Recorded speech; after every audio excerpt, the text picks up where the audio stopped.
it's me. Long time no see.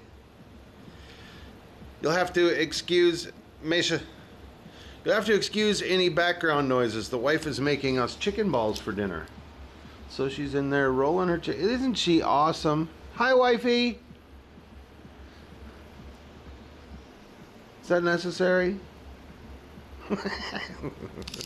Alright, so it has been a minute, and even though you guys know I am not like, I don't care about making any money off of YouTube or sponsors or parts or anything like that, so I'm not obligated to make videos, but I like to put out at least one a week or so, you know, just to keep things rolling. So here's a quick update on what has been going on and why I haven't ripped out a video lately. I have an actual race coming up in a few weeks, and I started early this time getting things ready so that I would have time to practice because I'm super rusty. And of course, I have been plagued with issues. So that's where I've been. I've been butt deep in trying to get my race rigs ready. Like here, let's take a look at this one right here. I got two of them ready to go finally after starting. And of course, in the middle of this, TBS decides to release a bunch of freaking updates for the Tango and the SD card and all that crazy stuff. So I had to go through all that. But let's take a look at this guy, what I got going on right here. Right, so I had this guy, I plugged it in, couldn't figure out what the heck was wrong because my ESCs wouldn't read. Well, two of the dang little pins inside the pin header there bent over and ended up in the same hole. So when I went to push one over and straighten them back out, it broke off. So luckily this Furious Race Pit has solder points on it, so I was able to solder the motor 4 wire on and bypass that. And then what freaking happened, right? I went out and flew it again, it was flying okay, all of a sudden it flies out of the sky and one of the motors isn't working, and it's the number 4 motor again. I thought I smoked the ESC, but somehow, you can see that wire, see the burn mark on it and the little cuts in it. Somehow, I've been building quads for a while. This don't happen too often. Somehow I pinched that wire somewhere and it freaking shorted out and burnt. So now I'm in the process of replacing that wire and having to solder it back on. But yeah, damn the bad luck. This is like this is going to be like my practice rig because it's got some older motors on it. I don't have a lot of time on these motors, but I kind of salvaged them, extended them out. I had to extend the wires on them and whatnot. So anyway, I have been plagued with freaking issues trying to get my race rigs ready. So that is what I have been buried in. But it's the good news is I didn't have to put a new ESC on it. The ESC is not smoked, thank God. So there's that. But anyway, let's get to the meat and potatoes and brass tacks and whatever else thing you want to say about this video. This is what it's all about right here. I have a couple of different DJI only boards that I'm going to be trying out. Because I get a little weird OCD about having a board that has all these extra features on it that I'm not going to use when I'm running the DJI. I mean, even like these boards don't even have the Betaflight OSD chip. The OSD is just going to feed through that MSP thing channel directly into the custom DJI. I believe you can still just configure it in Betaflight and then it feeds through. You don't need the Betaflight OSD chip. So these are going to be DJI boards only that I'm going to test out and try out and let you guys know what I think. So first up is this one I'm really intrigued with, and I bought 2 of each in case I have bad luck and screw it up. And when we get to doing the actual like building and testing of this thing, I'll show you all the nice little crap that it comes with and the little box and all that stuff. So this one is from iFlight, and this one I'm really interested in. because it's all in one. So that means that you're just going to plug the DJI unit into there. Has little pads here to stick my Crossfire on because I'm still using Crossfire. I don't use the DJI link.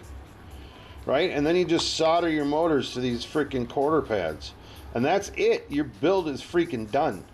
So I'm really hoping this works out. Of course, as we all know, the downside to something like this is going to be if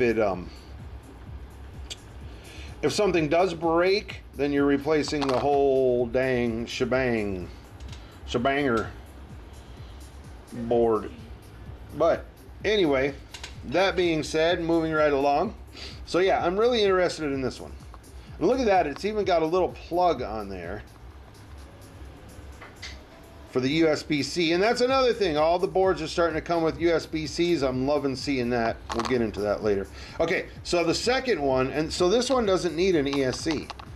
And then the second one we have is made by Airbot, and it is also a DJI only. You just plug the DJI in, and then it has little things over here to do your Crossfire, and it even has, this is your filtering and your 5-volt BEC on the back, and it even has a spot for a Bluetooth module on there if you're so inclined. I'm not sure I'll need that, but this one does require wiring it to an ESC.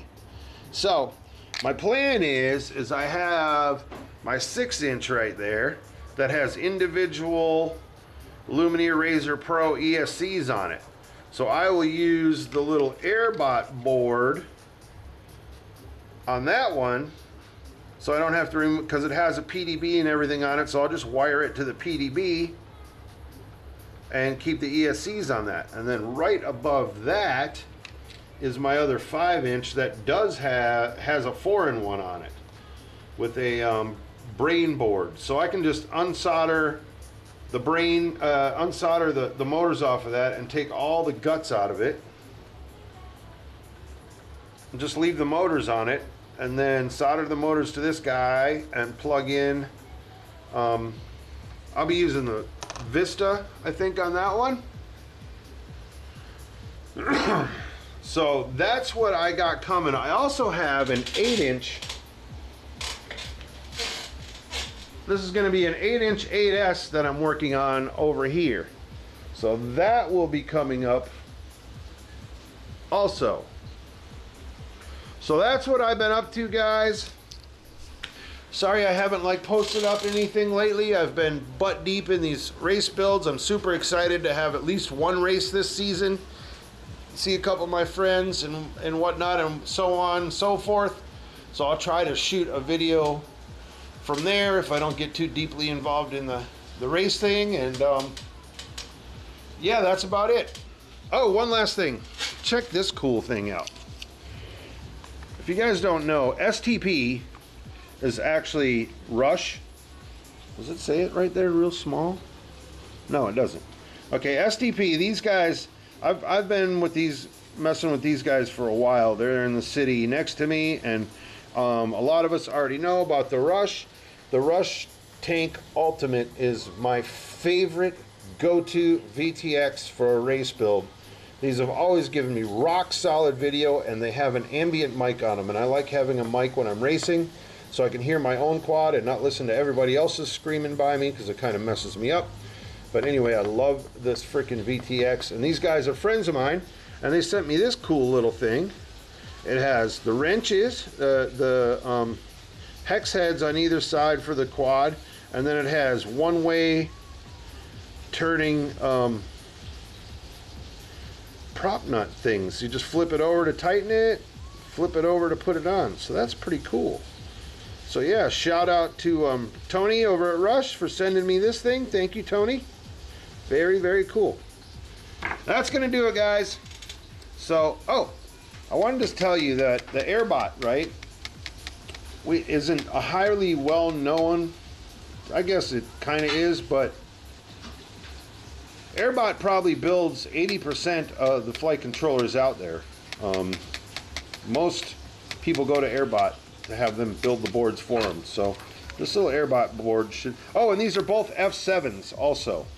Should note that. Anyway, enough yapping out of me. That's what's going on. Everybody have a good one.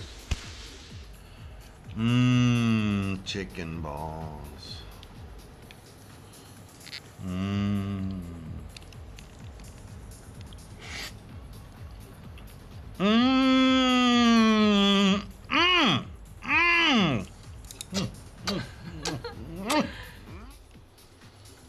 Look, she even made a couple special steamed chicken balls for the dogs. Right, dogs? Did you guys eat your chicken balls? Did you guys eat your chicken balls? Did you eat chicken balls? Eat the good gears. Eat the good gears. Eat the good babies.